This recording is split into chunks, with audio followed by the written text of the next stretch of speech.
4:22. Board has completed its deliberations and reconvening open session. The time is now 4:22. We will consider taking action regarding the FNG grievance appeal. Is there a motion regarding the pending appeal? After discussion and clarifying questions and so forth, I'd move to affirm the level 2 decision. We have a motion by Mr. Ben, a second by Mr. Decker. Any further questions or comments? I would just comment that I think we've had a good discussion with with both the administration as well as the parent. And I think some value came out of that, even with I think some value came out of that, so. Okay, all those in favor say aye. Aye. All those opposed, same sign. Motion carries 7-0. I want to thank everyone, to the family. Thank you for bringing your concerns to our attention.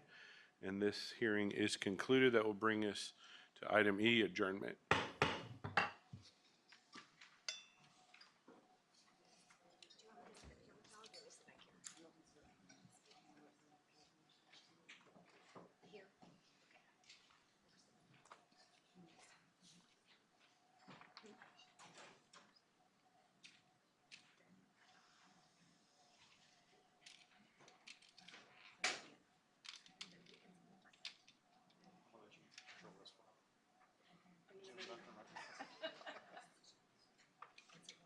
I'd love to control it.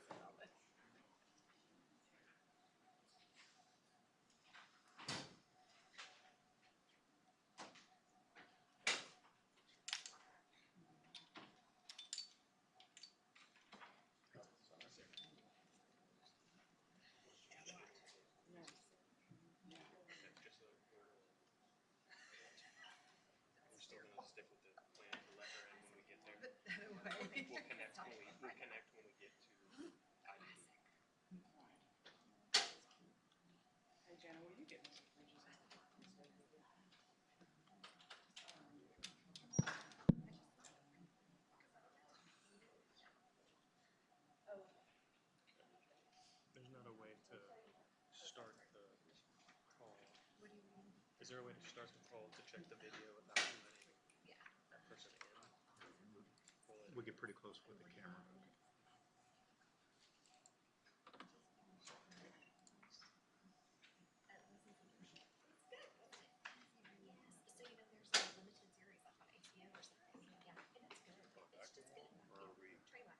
No, that's fine.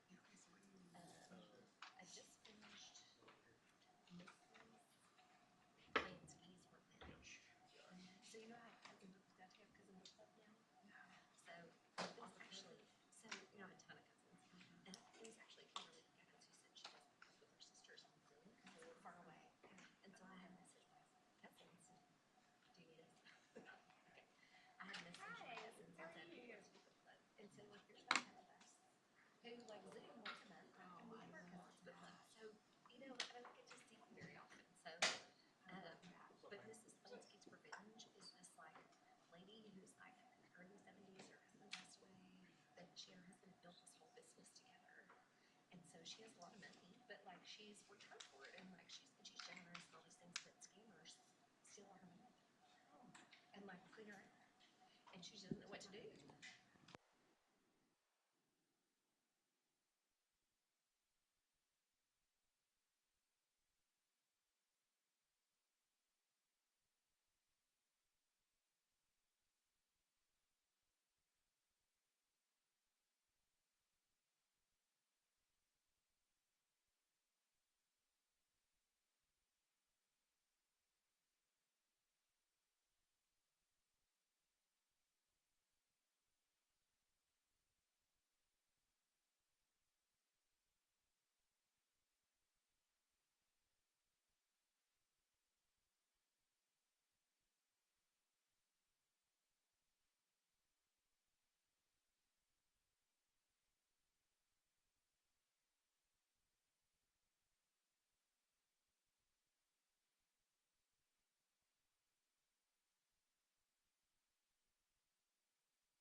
All right, we're going to call to order our special meeting, about 29 minutes delayed, but Wednesday, May 29, 2024 at 4:29 p.m. Call to order, declaration of quorum, 7 members present. Welcome, everybody. Thank you all for being here and staying.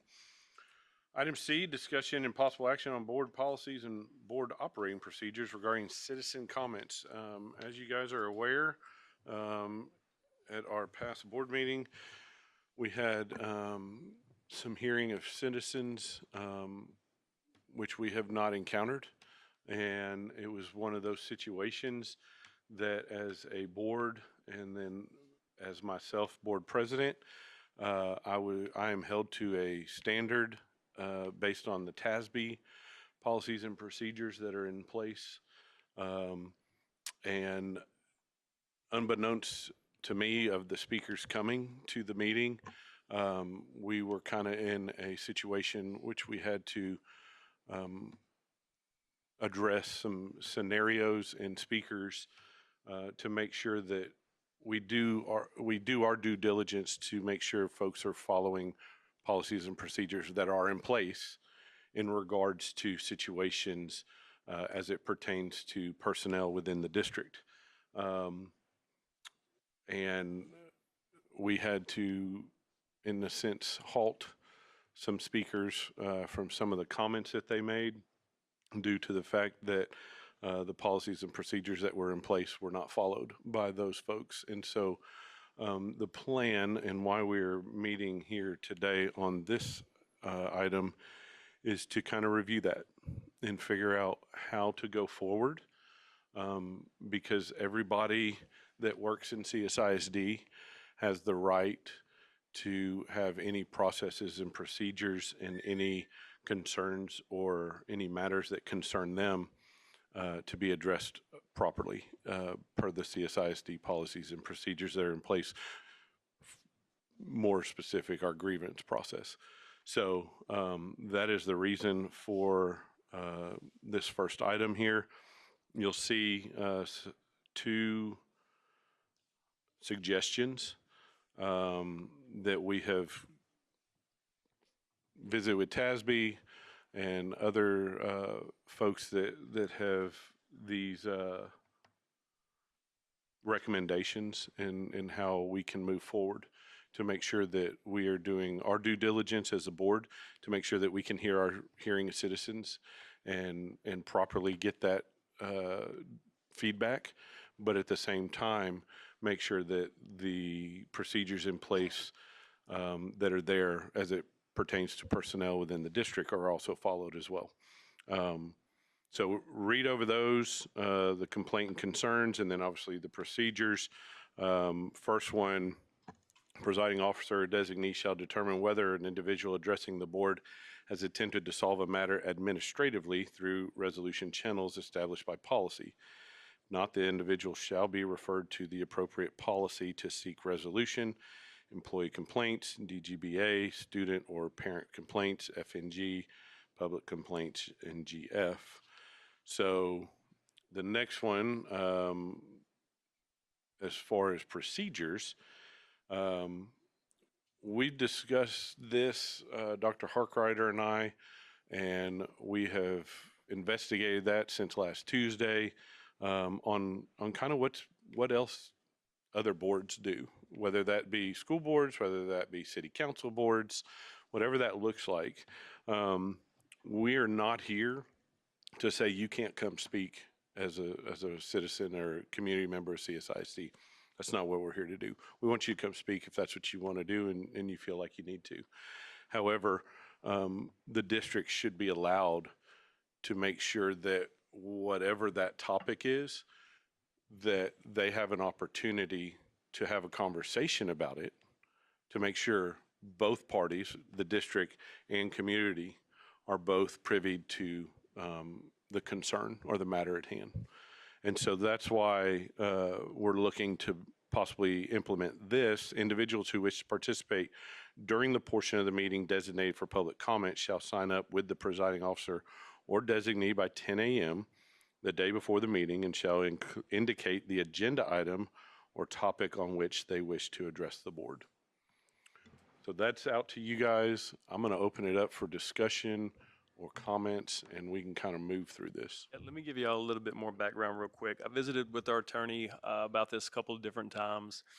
This would be adjustments to board operating procedures. This is actually a hot topic across the state. There is multiple lawsuits involving board policies dealing with public comments. So the recommendation of our attorney was not to change anything in policy, but our operating procedures, because we currently already have policies in place for complaints and grievances. So the reason why the day before the board meeting, it gives us time to vet what the speaker is wanting to address and if that complaint or grievance process is the route they should go versus speaking publicly. So it gives our team an opportunity to visit with potential speakers, maybe if we've got some clarifying questions and can point them in the correct direction.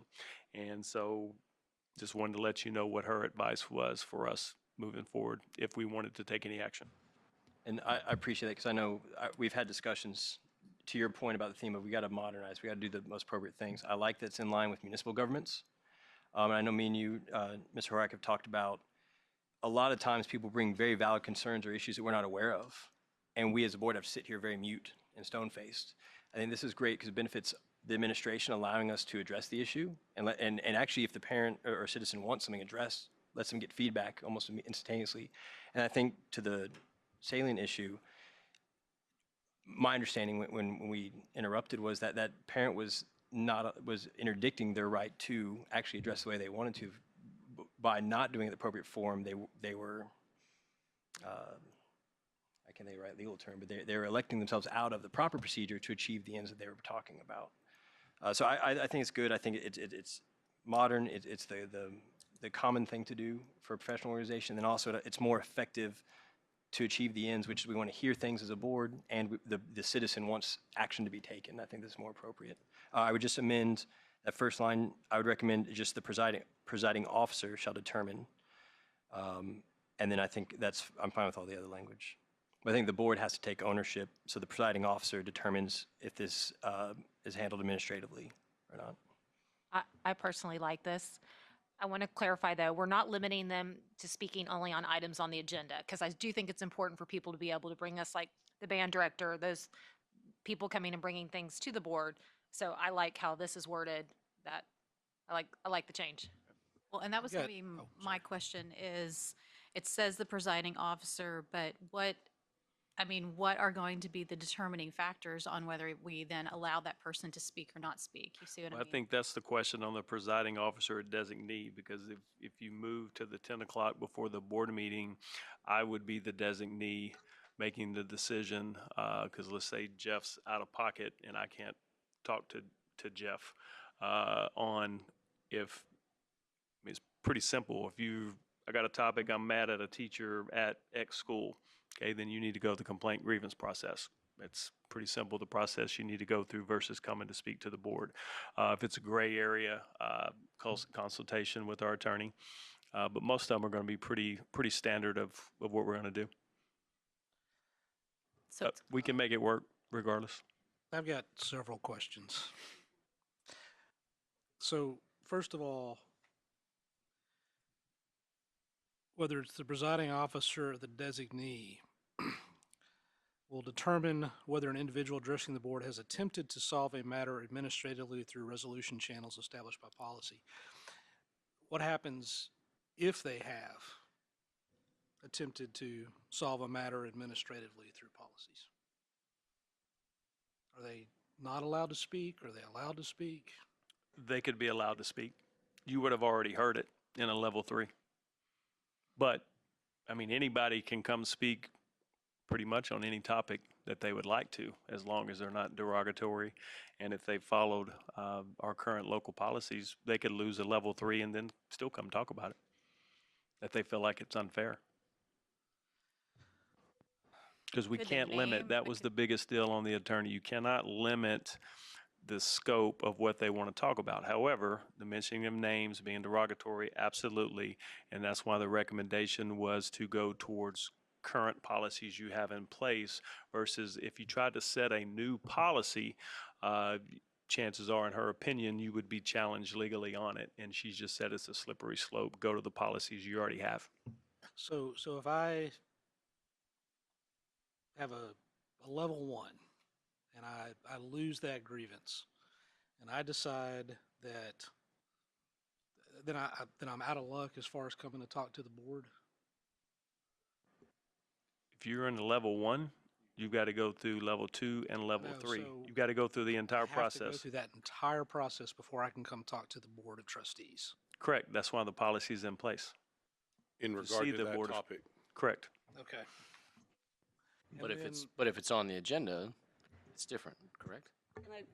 Do we, then is Mr. Decker right that the individual would lose if they did decide to speak? Because there, I guess, can we, one, restrict them officially, Yes, illegally? absolutely, you We- can restrict. We Yes. can restrict them, even if they want That's why to. this is in place, correct. If you're in a level 1 and you lose that, so you file a level 2, you will not be allowed to speak to the board because you're in our policies and they have not went through the entire process. After the process is over and the level 3 is over and you wanted to come back and speak to the board, you could. And how about the other way around, if they come and speak before a level 1, like maybe, Well, that was my, If you- right? Are they officially allowed to come, then do a level 1 afterwards? Did we have that? If you approve these changes, they would not be allowed to speak until they went through our current policies. So they'd have to go all the way through a level 3. Correct. Which is the policy in place. Hence, what happened the other night, we've got a teacher complaint. They would not have been allowed to speak if this was in place because we have a parent-student complaint process that they have to go through. And because ultimately, if your goal is you want to speak to the board, you get that opportunity after you go through level 1, 2, and 3. and then, and There's a Josh, I chance think- you could get to a level 2 and decide, you know what, I'm satisfied, I'm not going to go to level 3. And I feel like it protects the rights of the district employees and the rights of the parents, that they're getting the most effective. Because my worry, and I get where you're getting, Ms. McAdams, that I don't know if they came and complained to us by my reading, if I had a parent come and give me a complaint, and then it gets to level 3, I have to recuse myself. So my worry was to preserve his rights and standing. That now by complaining to all 7 of us, he might lose his level 3 complaint. But it's also protecting the right of the teacher as a private citizen, as an employee, that it gives Jeff or the designee the opportunity to say, hey, this is the more appropriate way to handle it. And then also, you did very well with a young man who didn't know what defamatory was. You can't call somebody out by name like that. I think just being able to kind of, where we're not restricting them, there's a process in place. My goal here is that the citizen or the parent gets the remedy, the best route to the best remedy that they're approaching us for. Like the parent, But that's not our responsibility. And we're basically denying that we can obviously put restrictions, and I think we should, in the policy as far as derogatory comments and so forth. But to tell somebody you cannot come speak to your elected officials about an issue until months potentially after the issue has occurred, I have a I guess it's civil libertarian in me. I just have a Another way to frame it is 99% of the time of people that speak at public comments, it's no jurisdiction of the school board, regardless of their complaint. It's not in your purview to solve their problem. It is in district and campus administrative's purview to solve the problem. That's all you're doing. They come and complain to you. There's no interaction. You're not going to say anything back, and they sit down after 3 minutes. So what has it solved? They've been heard, but there's been no dialogue. And a lot of times when folks come and speak, they've never even come to us. And so that's what I'm this is saying, a Josh, process for us to try to solve an issue prior to the board hearing because we're the ones who are supposed to solve it. yeah, but that's the parent's choice or the citizen's choice. Right, but the district also has a policy in place for that matter that you need to follow. Well, and I feel like, You don't get to jump the policy in place for complaints and concerns and just jump to the board. Okay, so we're saying as a board that you cannot come and complain to the board. No, I didn't say that. Well, that, It gives Well, and that's opportunity where I to the think- president to let them know there's a better way to achieve what you're trying to achieve. That- here. I If get they just want to that, come and that's fine. complain, then they can come and complain. But if they actually want no, this says they administration- can't. No. If you're going to come and complain about a personnel within the district, there's a policy in place. If you're going to that's where come and my complain original about the question came district, about, right? Because, and I think that's what Josh is getting at too. We're not talking about a blanket No. policy that says whatever we just decide, we can't, the designee decides If the it board's not going to fits- hear. This is for a specific situation that deals with the rights of our staff and employees of our district. It only right? deals with employee complaints, DGBA, student or parent complaints, FNG, or public complaints. And those three policies. That's what this, when you say recommend, this option is available for you for those three areas. Okay. I then- still then if think it's very open-ended. I mean, that is, obviously what happened the other night was horrible for the teacher, for all of us here, and I think we need to try to figure out a way to have it never happen again. But I'm also hearing and agreeing that, I mean, I think a citizen should have the opportunity to come and bring a complaint to us. Now, if it is a personnel issue, or, I mean, is there a better definition of what exact issues would need to go through our level 1, 2, 3 complaint system? These are So listed that's- this way because these are the three policies we currently have in place that we would refer a potential speaker to go that path prior to speaking to us. And to Josh's Because point- without it, if you don't do it, then you're going to be stopping a speaker again or trying to stop a speaker again. And I guess the question is, do you want a problem solved or not? If we want the problem solved, we're the ones that can solve the problem for them, potentially. And that's why, Josh, I agree with you. The elected official, that's why I do think that it has to hang on one of our heads to make that decision of does it fall under these policies. That way there's accountability. But to Kim's point, it's time, place, and manner. There's an appropriate way to do this. But when I read this potential change as a citizen, it looks to me like if I have a public complaint that I have to go through Jeff or his designee before I have an opportunity to speak to the board. So I don't, if I don't necessarily have a problem with the idea of if it is a complaint against an employee, it has to go through that particular procedure. But this is so broad that from a First Amendment standpoint, from a we need to hear from citizen standpoint, I think it just goes over what's required.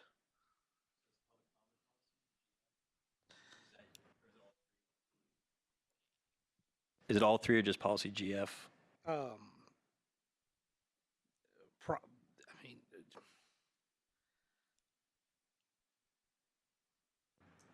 Well, I'll even an example. We had parents come in and complain about facilities, right? What if they felt like that was their complaint that they wanted to make? Then we would determine, I mean, how would that proceed? They would have to, Correct. It's a gray area. If it fits in and the designee or presiding officer decides the path to go through is the complaint process, then that's where they would be put into. Because the policy in place says it has to be related to an agenda item, correct? no. No. Correct. And then, Josh, my understanding, and this the legalese, that public complaints clearly says what you're worried about. We may not confine or we may not restrict a citizen airing complaints. So that's the governing policy is GF.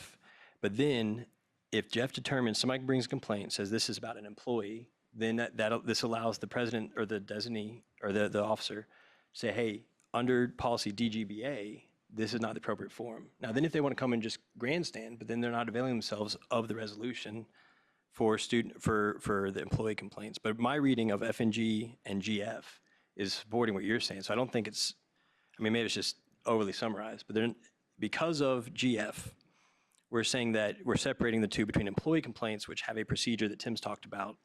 But if you've got a general complaint like the crosswalks or the military child month, that falls under F and G, and so this is the appropriate forum. That's my reading. Yeah, and if we wanted to do a change to the policies or the procedures that says if you have an employee complaint, you have to go through the grievance procedure first, I'm completely okay with that. Right, but it's already in the policy, so I don't have to reiterate the policy. That's what I'm talking about, because if you look at GF, it takes you all the way through complaints, and then you follow it all the way down, and then it talks about level 1, level 2, level 3. So I don't have to line item everything in the policy, I just have to list the policy. So I'm listing policy GF, Yeah. and I'm saying we have to follow that. Yeah, and I just thoroughly disagree that we're going to deny a citizen the right to make a public complaint if for anything other than a specific employee issue. That's the way I'm reading it. GF specifically says, so when you read the stipulation, the last sentence is your context, is your legal context. All right, and maybe it's poorly constructed. Well, it is poorly constructed. That's, that's what gets you sued. Okay, so Poorly constructed so operation. we'll go back to the lawyers, but I would agree. Then I agree with you on that, because my reading of this is back. It is governed by public complaints GF, like Jeff said. We cannot restrict anybody complaining to the board. However, there's two buckets, so to speak, of complaints. There's a formal employee complaint, as we experienced last week. Under DGBA, that outlines the policies with which to address it. I would agree with you. If the parent's like, you know what, I want to get up and complain because I think the public needs to know about that, but then they are recusing themselves, I don't know if recuse is the right word, but they're electing themselves out of the policy set forth in DGBA. Yeah. And I think we owe it, and that's why I say the procedure is what I like. We, as a board, as elected officers of the community, are making sure, I do think our job is to achieve the desired intent of the citizen. So now, we're able to say, if you come to us and you complain, we can hear you, but we can't do anything now. But if you do really want this fixed, I refer you to DGBA. And then, yes, like you said, if they don't like the way it comes, then they can come and blast us, but they can't blast individual employees. And I think my issue is with the wording also, and really having that clarity made for somebody who wants to come speak with an issue.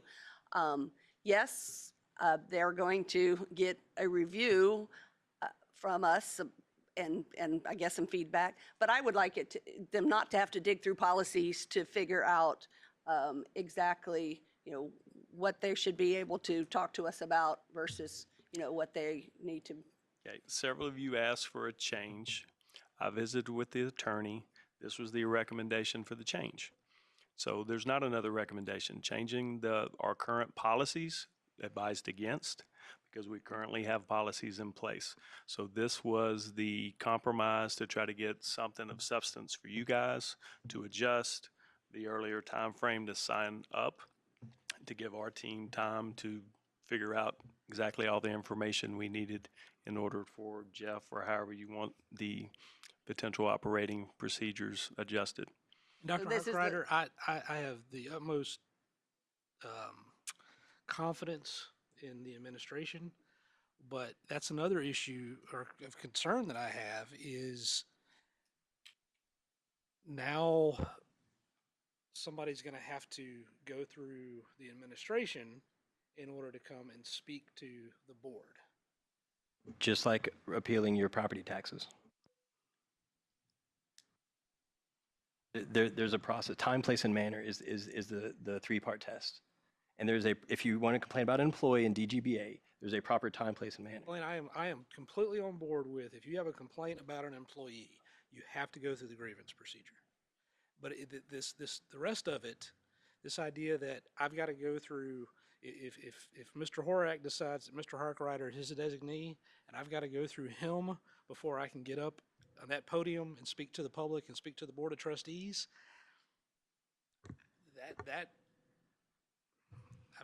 that's the kind of stuff that I have a complete philosophical difference of opinion about. I would agree, but that's not what I'm reading. It just gives the administration or the board a chance to see what's coming. So what you're saying is you see an opportunity to seek a resolution before coming here. Does that make more sense? I'm just, to clarify, Yeah, no, agreed. what Blaine is saying is that it's giving them the opportunity to come here and try to seek clarification before they come and speak to us. Does that make sense? Yeah. But it doesn't Fine. restrict them. If they still choose to, they can still, nothing's saying you can't come and talk. Well, and it says the presiding officer or designee shall determine whether an individual has attempted to solve a matter.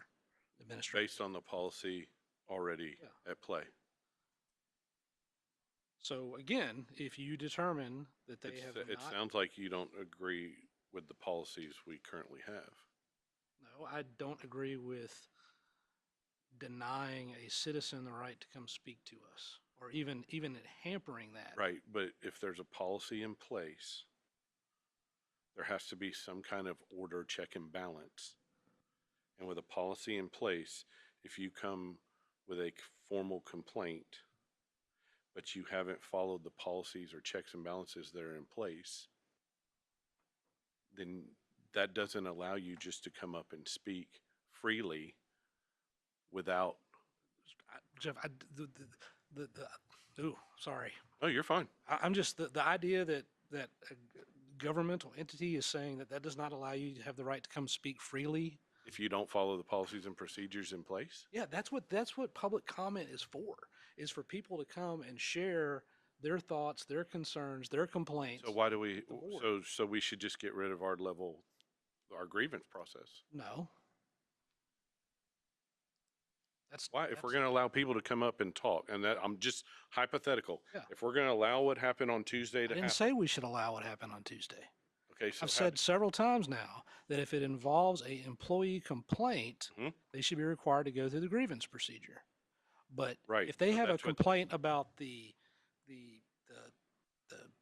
how many crossing guards we have, that they should have every right to come and talk to us about that. And they can still do that. They're going to put in their public comment. Here's my topic.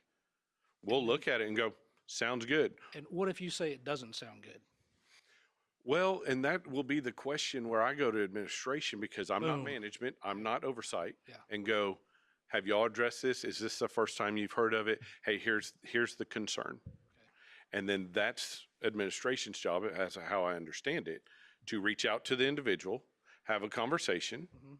And if the person doesn't like the resolution or the feedback, then okay, you can come visit. But we've got to be able to have the opportunity to resolve before we have someone come up here and drag a person through whatever you want to call it, just because it's First Amendment right. I get it. And that's why I was hands tied Yeah. on Tuesday. No, you did great. Which I understand. It's not about whether I did great. It's about the fact that you can come talk and you can come tell us.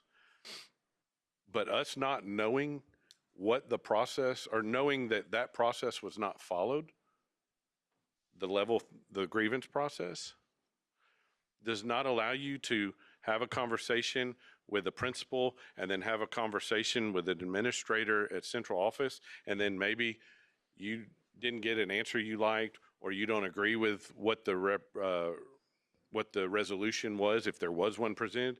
So now you just jump to the board. That's not the process, and that's not the procedure and the policy in play. That's what I'm getting at. The other part is most people that come and speak at board meetings have no idea. Many people feel like they're going to talk for 3 minutes and sit down, and then you guys are going to talk about it and make a decision.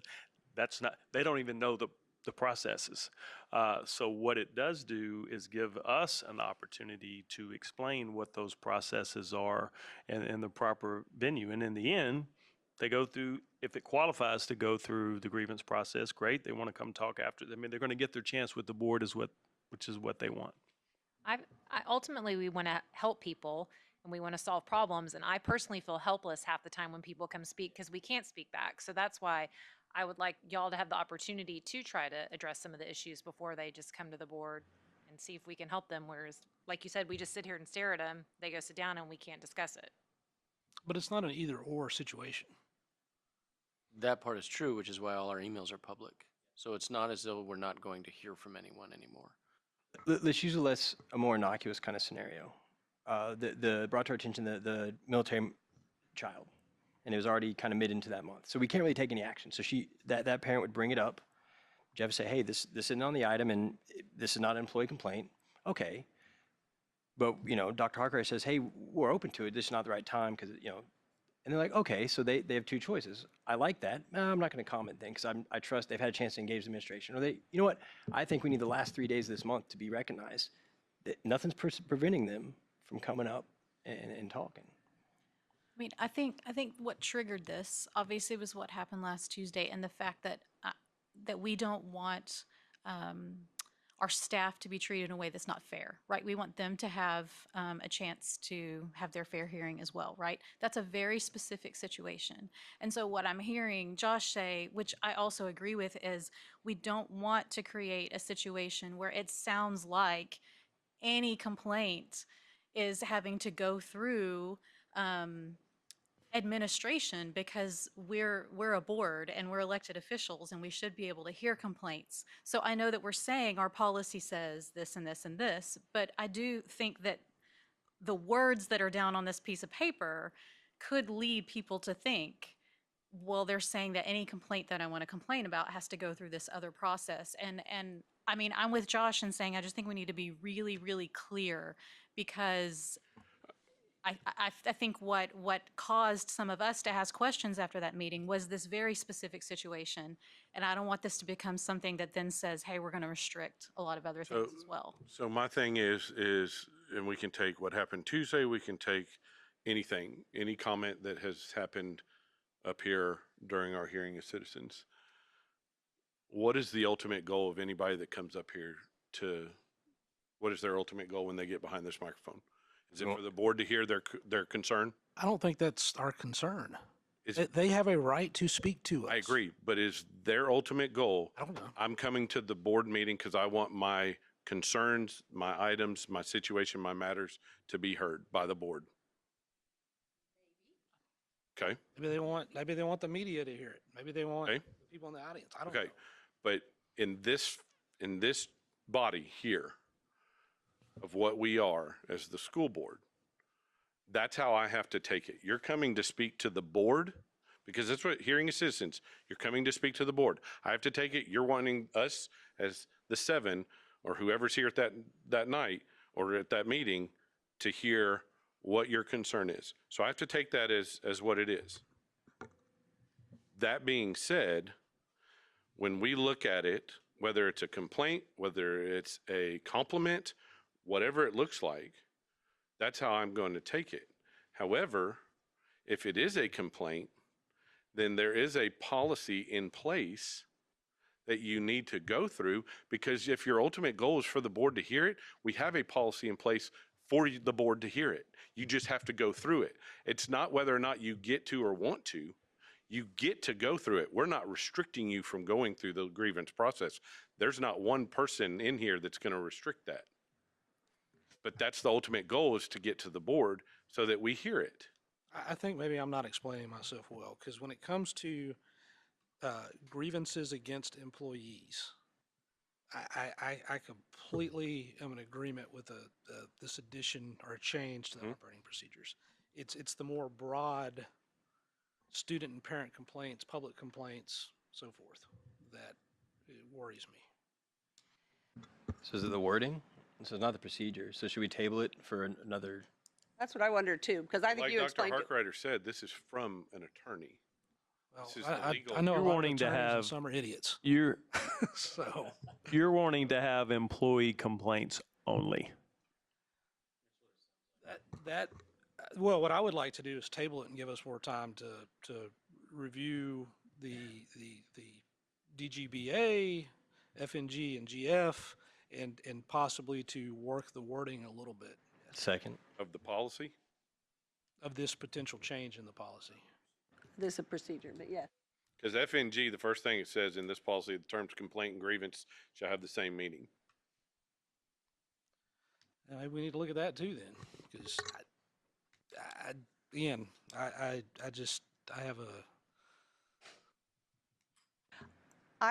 again, like I said, I do 100% think we need to make some change. And I also, though, don't want it to happen too quickly where we swing so far that we are making more of a limit to our constituents' speech than we really intended. And we make it harder for them to come communicate to the board or for whatever purpose they have for coming here. Again, we have got to do what we can to prevent what happened Tuesday from ever happening again. But I mean, this is the first I've seen this, and I would be in favor of giving us a little more time to. I agree. I do like the idea of the second part, which we haven't talked as much about moving it to where they have to, sign up by 10 the day before. I do think there's value in us being able to say, not us, I won't be the one standing there, but that process to be able to be explained to them so they understand, like if it's not on the agenda, we're not going to be able to respond. I think those are all really positive things. It's just being careful about how we limit it from that point on that I just think we need to be careful of. And maybe it's just clarifying what a little bit in that statement. But to me, it just seems like we are, it's too, the way it's worded, very strong limiting of. Which statement? In which statement? Yeah. The first statement specifically, that everything that we will get to determine who can speak to us. I think the fact We that, being the admin, and I think Yeah, or more. But I think to- The admin. that the admin can, exactly. the fact that we're very high context individuals on this committee, the citizen's not, like Josh and Kim are saying, if the average citizen's not reading this and coming to the same conclusion that we're debating right now, I think it needs to be reworded. So I'm understanding that we need to be more specific about policies DGBA, FNG, and GF in our resolution there? Is that? No, the complaint concern, I think the fact that there is not a lawyer here, I think that's why we need to table, so I move to table this motion for. No, that's fine. I don't have a problem with it. I'm just trying to understand.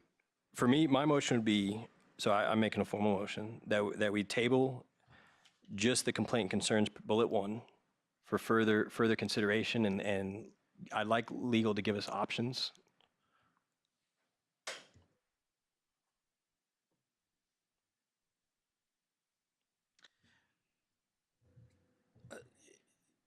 In regard to, agendas get posted, 72 hours so you typically on Friday, right?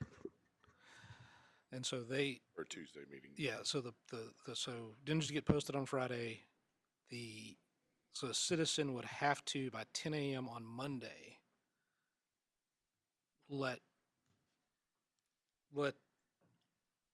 sign up somehow to speak at the Tuesday board meeting. The way this is written, correct. And Austin's already thought about a way we'd streamline the process. You could sign up online to make it more convenient versus having to come in. You wouldn't have to come into the office. If we Do it did online. approve that part of it today, when would that become effective? It's just operating procedures. So we would change our operating procedures, which is just an internal document, basically. Then we would get the word out publicly of the change in our procedures relating to public comments and the time frame. So I think this is important, which is why we shouldn't be hasty. So previous question. You know, another point, if on the complaint and concerns, and you just change the procedures piece, it's still going to give us the information of potentially in topics that we could call and talk to the individual, and we can make them aware of the complaint and grievance process. They could choose whether they wanted to go that route or come. And so that could potentially be a compromise. By the earlier time, it would allow us to kind of vet and inform some folks that, hey, you're more than welcome to come. Understand that it's not a board's decision, but here is a policy if you want to go this route prior to. And then we can inform, and that really, you wouldn't have to change anything with operating procedures outside of the earlier sign-up date. And that could potentially be a workable solution. And is this timeframe, I think y'all made reference to it, that a lot of other governmental entities. Just seen kind of some, follow. you know, and the thing I think it does is, you know, the day of a meeting, Up until a minute before Jeff hits the gavel, we've got a blue card drops in. The first time we're laying eyes on it is Jeff's calling their name. But yeah, multiple districts have similar policies. Are they kind of on that same schedule where agenda goes out Friday, meetings are on Tuesday, or? Many are, some Monday meetings. A lot of districts have a Monday meeting, so it actually goes out on Thursday, I guess. Yes, sir. And I like that it's what our city does. So it shows there's a local appetite and habit to this. Mhm. That's why, so withdraw my motion, but because I agree with Dr. Harger, there's two issues for me. So I guess bluntly, I don't mind, I'm in favor of the procedure change today, but I'm not in favor of the wording of the complaint concerns. Yeah. What time do the agendas get posted? I know we get Usually them by before email. Carrie leaves that day, so 4:30 Okay. or 4:30-ish. And keep in mind, we had a formal motion made. What's that? You made a formal motion. He withdrew. Oh, okay. Yeah. Yeah. I mean, I wrote it down. Yeah. Oh, I mean, this part I don't have necessarily any problem This with, part is other which than part?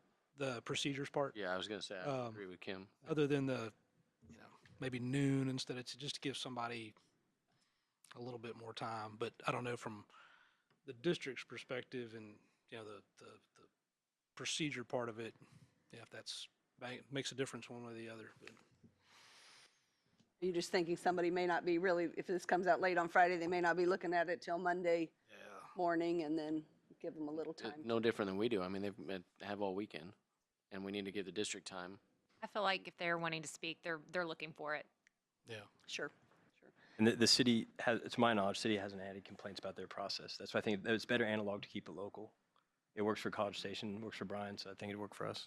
And I appreciate your comments, Dr. Hargreiter, that even just with that, prior, call it warning, right? Or, knowledge of what's coming, is that there can be some discussion of at least what the policies are. So we can kind of tackle, to me, the important part of the first one, informing people about our policies, but still they are completely open to decide what they want to do and proceed on their. Correct. We basically have the conversation without necessarily a change in operating procedures. It just changes what we do because we'll have the information prior to the board meeting. And obviously, if those people do not want to speak with you, they do not have to, right? But If they really want their problem addressed, they will. should. If I hear not, you. then Yes. they just want to talk for 3 minutes, then everything stays the same, unfortunately. And I think what we're trying to encourage is to handle this at the appropriate level, because oftentimes that doesn't happen. Where we hear from people that are upset about something that happened in the classroom. Well, did you start, my question is, did you talk to the teacher? Did you talk to the principal? And oftentimes that doesn't happen. So I think this gives us, gives the district an opportunity to handle those situations when they arise, because a lot of times people do just want to go straight to the top. Yeah, absolutely agree. Yes, and I think that would help do that. I appreciate that.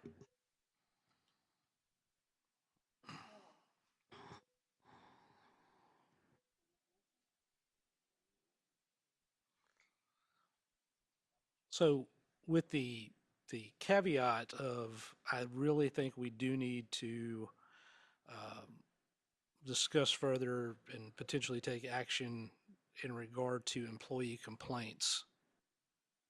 And not, and it doesn't sound like we will drop the ball on that, but to do that, at this point, I'd like to move that we adopt or move to update the procedures portion of our board operating procedures as described in the second paragraph of the proposed, how am I trying to phrase this? Operating procedure. Operating procedures as presented.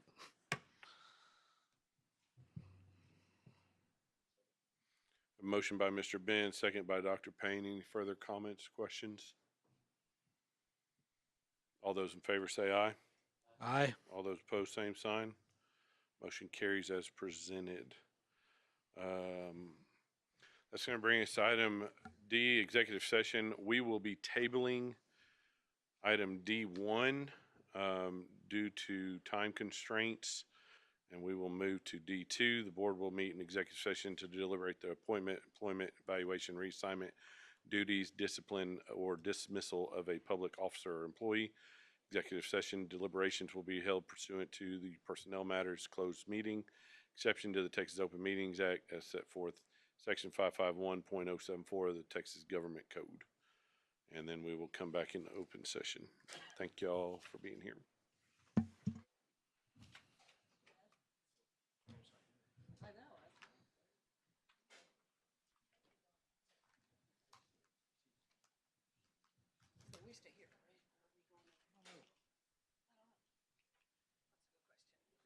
wasn't presented to us before today, right? I didn't think so.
That has been tabled.